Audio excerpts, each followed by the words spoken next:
குருவின் தேவையை பற்றி. ஹேமாத்மன் பாபா இவ்விஷயத்தை பற்றி என்ன சொன்னார் என்று எந்தவித குறிப்பும் விட்டு வைக்கவில்லை.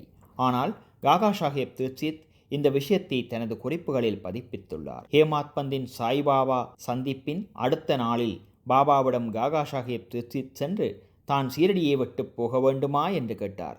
பாபா ஆம் என்றார். பிறகு எங்கே போவது என்று யாரோ கேட்டார்.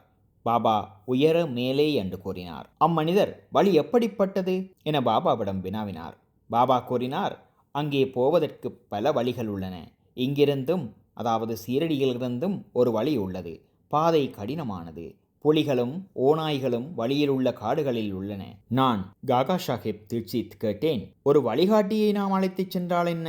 அதற்கு பாபா கூறினார், அப்பொழுது கடினமில்லை. புலி, ஓநாய், படுகுழிகள் முதலியவற்றிலிருந்து உன்னை விலக்கி உன் குறிக்கோளை அடைய நேரடியாக அழைத்துச் செல்வார். வழிகாட்டி இல்லை என்றால் காடுகளில் நீ காணாமல் போகலாம், அல்லது படுகுழியில் விழும் அபாயம் இருக்கிறது. இந்த நிகழ்ச்சியின் பொழுது தபோல்கரும் அறை அருகே இருந்தார். இதுவே குரு அவசியமா என்னும் விவாதத்திற்கு பாபாவின் பதில் என்று எண்ணினார்.